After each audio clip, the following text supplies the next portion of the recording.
불멸의 말씀, 하나님의 복음 이 주제를 가지고 같이 말씀 생각해 보겠습니다.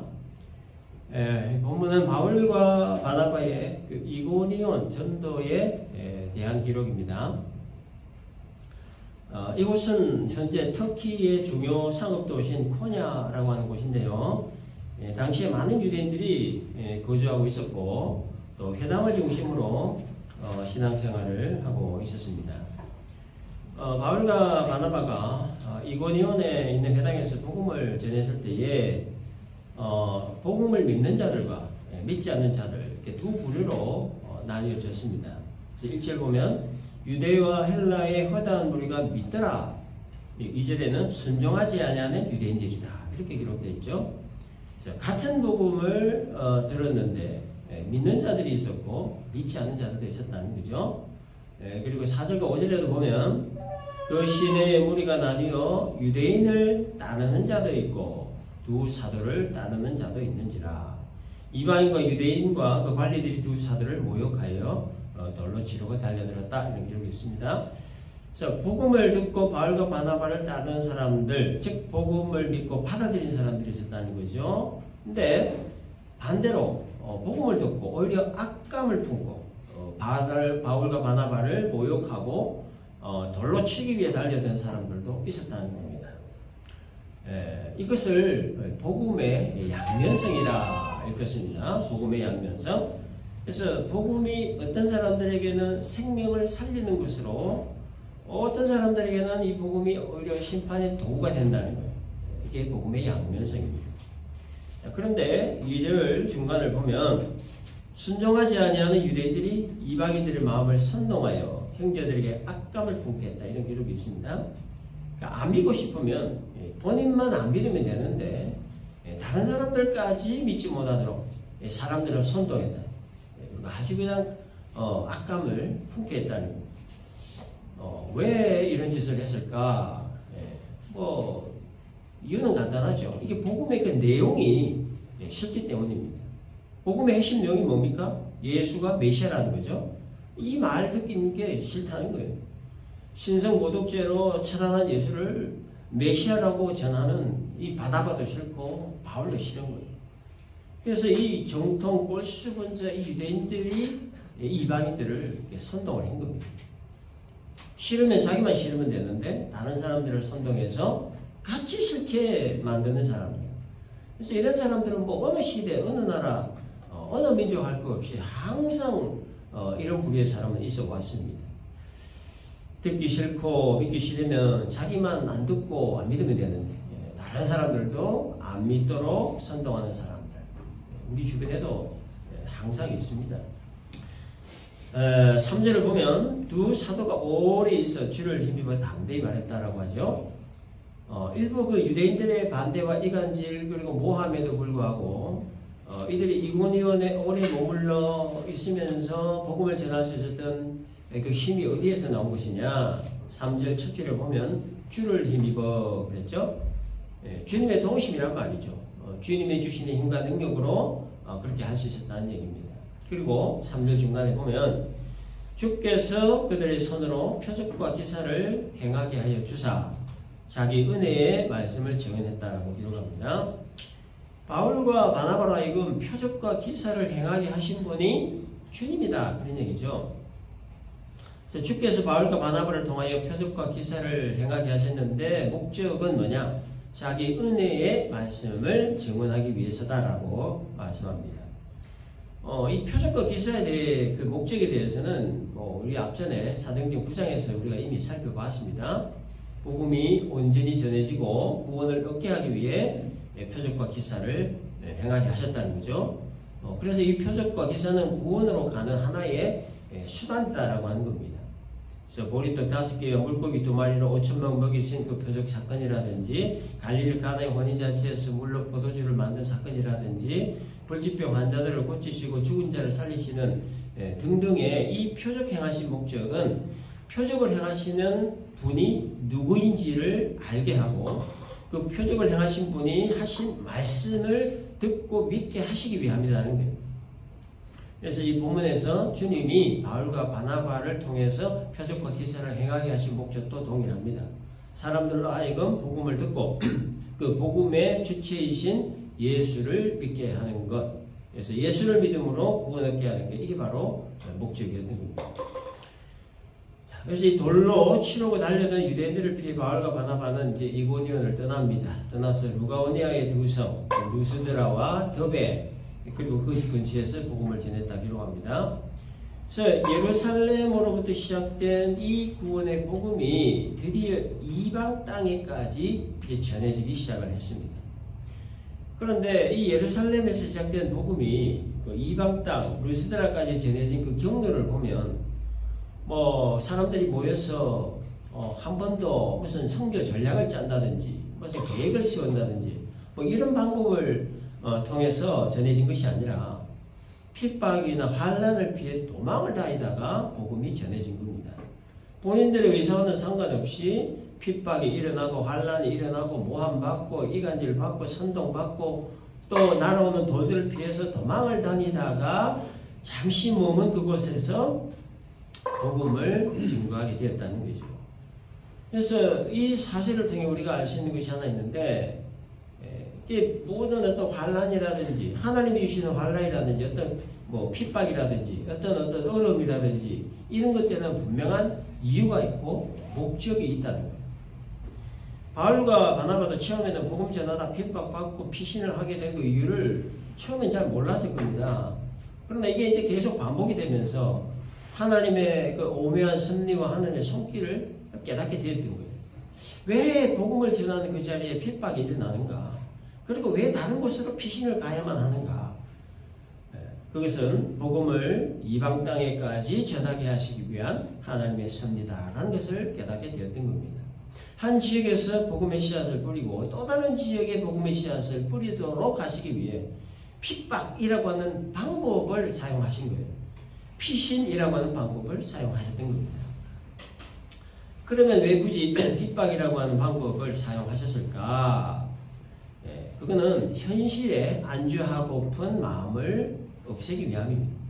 현실에 안주를 해서 자신의 왕국을 만들고 싶은 욕망을 가지지 않도록 하기 위해서라는 거예요.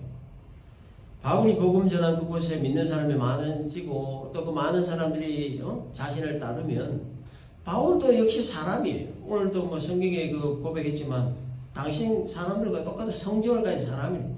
사람이기 때문에 사람의 기본적인 욕망, 안주하고픈 유혹, 이 유혹을 떨쳐버리기가 쉽지 않은 거예요. 그것이 사람의 기본적인 본능이자 욕망이라는 거 하나님이 다 아시는 겁니다.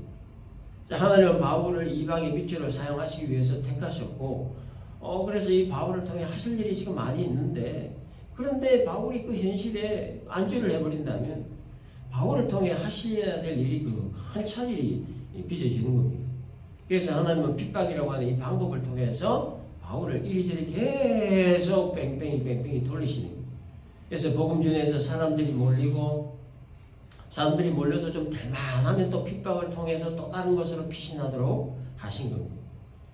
이런 과정을 통해서 바울과 바나바가 가게 된 것이 바로 오늘 본문에 나오는 루스드라라고 하는 지역입니다. 루스드라라고 하는 지역은 사도행전에서 굉장히 중요한 지역인데 이것은 순수 이방 땅이기 때문입니다. 바울이 지금까지 복음을 전했던 곳이 물론 이방인들이 있는 곳이긴 하지만 그러나 바울은 항상 복음 전할 때 어디서 했냐면 유대인의 회당에서 말씀 전했습니다. 유대인과 이방인이 함께 섞여 있는 곳에서 복음을 전했던 겁니다. 그런데 이 루스드라는 유대인의 회당이 없는 곳이에요. 유대인의 회당이 없다는 말은 유대인의 수가 거의 없다는 걸 말하는 거예요. 유대인은 10명만 모이면 회당을 만들어서 예배를 드렸는데 그 유대인 회당이 없다라고 하는 말은 루스드라의 유대인 수가 10명도 채 안 되는 지역이다. 그런 뜻입니다. 그래서 이 루스드라는 이방 땅 중에서 이방 땅, 순수 이방 땅, 이방인들이 모여있는 곳이기 때문에 이 루스드라는 굉장히 중요한 곳이죠. 그래서 이 루스드라에서 어떤 일이 벌어졌느냐 8절과 10절을 보면 루스드라에 발을 쓰지 못한 한 사람이 앉아있는데 나면서 걷지 못하게 되어 걸어본 적이 없는 자라. 바울이 말하는 것을 듣거늘 바울이 주목하여 구원받을 만한 믿음이 그에게 있는 걸 보고 큰 소리로 이르되 네 발로 바로 일어서라 하니 그 사람이 일어나 걸었다라고 하죠. 이 장면 연상되는 게 있죠. 일찍이 베드로가 그리고 요한이 성전 미문에 앉아있던 못 걷는 사람을 은과 금은 내게 없거니와 나사렛 예수 이름으로 명하노니 일어나 걸어라 선포했을 때 이 사람이 걷게 된 것과 똑같은 장면입니다. 순수 이방인들이 사는 루스드라에서 바울을 통해 못 걷던 자가 걷게 된 이 표적을 행하신 하나님의 의도가 뭐냐? 그것은 이제부터 이방 땅에도 하나님의 통치가 시작되었다. 하나님의 개입이 시작되었다는 것을 말씀하고 있다는 거예요. 나면서부터 걷지 못하는 사람이 걷게 된 것을 본 사람들이 뭐 놀라는 건 당연한 일이죠. 그래서 이들은 바울과 바나바를 신으로 추앙을 해서 제사를 드리려고 했습니다. 11절 이하에 보면 무리가 바울이 한 일을 보고 루가온의 방언으로 소리질러 이르되 신들이 사람의 형상으로 우리 가운데 내려오셨다 하여 바나바는 제우스라 하고 바울은 그 중에 말하는 자의 모로 헤르메스라 하더라. 시외에 제우스 신당의 제사장의 서와 화환들을 가지고 대문 앞에 와서 무리와 함께 제사하고자 하니 그랬습니다. 당시에 이 루스드라 사람들은 제우스와 헤르메스라고 하는 신에 대한 신화를 믿고 있었습니다. 그래서 이 바울과 바나바를 이 두 신이 내려온 줄 알고 이들에게 제사를 지내려고 했던 거예요. 제우스와 헤르메스에 대한 신에 대한 이야기는 이 본문의 사건이 일어나기 약 한 50년 전에 신화만 전문적으로 연구하는 오비디우스라고 하는 학자가 기록을 한 겁니다. 그 제우스는 영어로 주피터라고 하죠. 같은 신입니다. 그래서 헬라어로는 제우스, 영어로는 주피터, 표기만 다르게 할 뿐 같은 신이에요.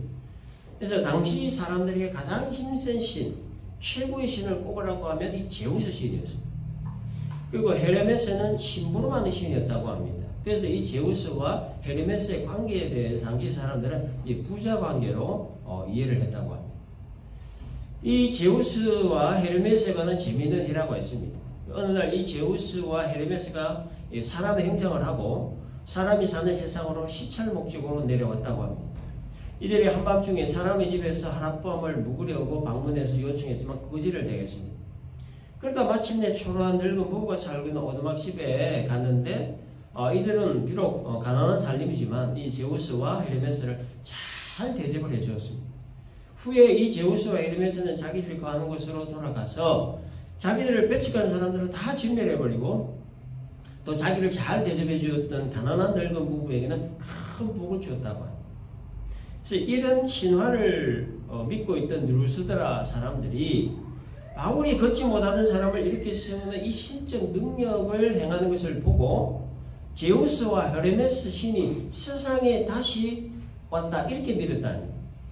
그래서 바울과 바나바를 신으로 추앙하면서 제사를 드리려고 한 거예요. 이유는 이들을 잘 영접하지 않으면 신들의 노여움으로 멸망당할 것이 두려워서였고 목적은 이들을 잘 대접함으로 큰 복을 받기 위함입니다. 그래서 동네 사람들이 바울과 바나바에게 제사를 드리려고 제우스 신당의 제사장에게 의뢰를 했는데 그래서 이 제사장이 소와 화환을 가지고 와서 바울과 바나바가 머물고 있는 집 대문 앞에다 두고 동네 사람들과 함께 제사를 지내려고 한 겁니다. 그랬더니 바울과 바나바는 아주 깜짝 놀라가지고 옷을 찢으면서 호소를 하죠. 못 걷던 자를 고치신 분은 자기들이 아니라 하나님이신데 그런데 이 사람들이 자기들의 영광 돌리고 이 자신을 신으로 추앙하려고 하니까 이건 뭐 너무 황당한 일인 거예요. 그래서 옷을 찢은 겁니다. 옷을 찢는 행위는 비통한 심정을 표현하는 유대인들의 전통적인 관습이었죠. 그래서 이 비통한 심정으로 바울은 15절에서 이렇게 말합니다. 여러분이여 어찌하여 이러한 일을 하느냐. 우리도 여러분과 같은 성정을 가진 사람이라. 여러분에게 복음을 전하는 것은 이런 헛된 일을 버리고 천지와 바다와 그 가운데 만물을 지으시고 살아계신 하나님께로 돌아오게 함이라. 걷지 못하는 자를 고치신 건 하나님이라는 거죠. 우리는 단지 여러분들에게 하나님을 믿게 하기 위해서 복음을 전하는 그것이 목적이다. 그 목적을 위해서 왔다는 거예요. 그래서 제사 드리는 일을 해서는 안 된다 하면서 겨우 말리게 된 겁니다. 그리고 16절 하나님이 지나간 세대에는 모든 민족으로 자기들의 길들을 가게 방임하셨다. 이 말씀을 좀 살펴볼 필요가 있습니다. 굉장히 신학적으로 이게 참 중요한 그런 구절입니다. 먼저 여기서 말하는 지나간 세대는 예수님께서 오시기 이전의 시대를 말하는 거예요. 그래서 하나님이 예수님께서 오시기 이전의 시대에는 모든 민족으로 자기의 길을 가도록 방임하셨다는 거예요. 이게 여러분 어떤 말과 같으냐 하면 우리나라 한국에 기독교 복음이 들어온 지가 뭐 약 한 140여 년 정도 되는데 140여 년 전에 복음 듣지 못한 사람들의 구원 문제는 어떻게 되느냐? 이와 같은 질문이에요. 140여 년 전에 들어온 복음을 듣고도 자기가 안 믿어서 심판받는 것은 뭐 어쩔 수 없지만 근데 140여 년 이전에 복음이 들어오지 않아서 복음을 들어보지 못하고 죽은 사람들의 구원 문제는 어떻게 되느냐 하는 겁니다. 뭐 쓸데없는 질문 같은데 뭐 신학적으로 많이 논란이 되고 이슈가 되는 겁니다. 어떻게 되겠습니까? 우리가 여러분 그 구원 문제에 대해서 아시는 것은 단 하나밖에 없어요. 구원은 오직 예수를 믿음으로 얻는다는 거예요. 그러면 이건 너무 불공평한 거 아니냐? 아니 무슨 복음을 들을 기회도 한 번 안 주고 지옥행이냐? 근데 여러분 이거는 그 불공평한 게 아니고 이게 원래 공평한 거래. 이게 원래 하나님의 의라고 하는 거예요. 그 로마서 3장 23절을 보면 모든 사람이 죄를 범하였으며 하나님의 영광에 이르지 못했다는 말이 나오죠. 그래서 하나님의 영광에 이르지 못했다는 것은 하나님의 의의 수준에 도달하지 못했다라고 하는 거예요. 따라서 원래는 모든 사람이 하나님의 공의의 심판으로 영원한 형벌을 받아 마땅한 존재들이에요. 이게 기본이에요. 이게 마땅하다는 거예요. 근데 하나님의 그 긍휼과 자비와 사랑과 은혜로 말미암아 독생자 예수님을 보내셔서 화목제물로 세우셔서 그의 죽음으로 말미암아 인간의 그 모든 죄를 용서해 주심으로 하나님의 의의 수준에 도달하도록 해 주신 겁니다. 그래서 이 구원은 전적인 하나님의 은혜다라고 말하는 거예요. 원래는 하나님의 의의 심판으로 모든 사람이 영원한 형벌 받는 거 이게 정상인데 그러나 전적인 하나님의 은혜로 말미암아 인류 중에 얼마를 some people을 구원하셨다는 거예요. 그래서 그 범주에 우리가 속하게 된 것이고 그래서 우리가 하나님의 큰 은혜를 입은 사람들이라는 겁니다. 근데 성경은 하나님이 기회를 안 준 것이 아니다라고 말합니다. 17절을 보면 그러나 자기를 증언하지 아니하신 것이 아니니 이렇게 얘기합니다. 무슨 얘기입니까? 하나님이 자기를 증언하셨다는 거예요. 140여 년 전에 한국에 복음이 공식적으로 들어오기 그 이전에 하나님께서 자기를 증언하셨다, 나타내셨다는 거예요. 하나님께서 무엇으로 어떻게 자기를 나타나셨느냐? 18절 보면 곧 여러분에게 하늘로부터 비를 내리시며 결실비를 주시는 선한 일을 하사 음식과 기쁨으로 여러분의 마음에 만족하게 하셨다라는 기록이죠. 그래서 이것을 신학적인 용어로 자연계시 혹은 일반계시 혹은 일반 은총이다 이렇게 말합니다. 햇볕을 주시고 비를 내리시고 공기를 주시고 물을 주시는 이 모든 것들을 자연계시라는 거예요.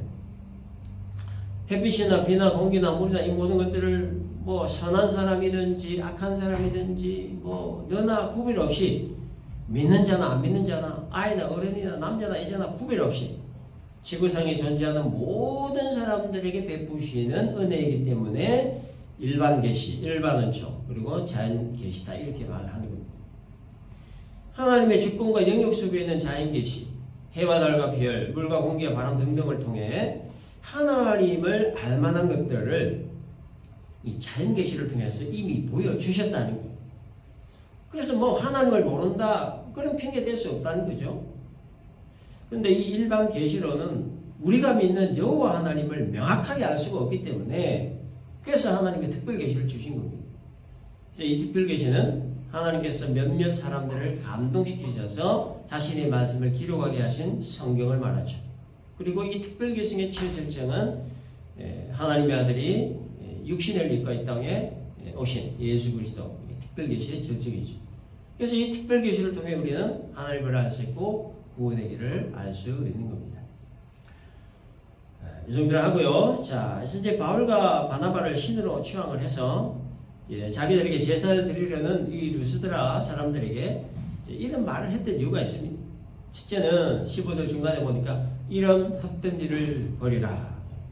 허황된 신화에 빠져있는 루스드라 사람들을 구원하기 위해서라는 거예요.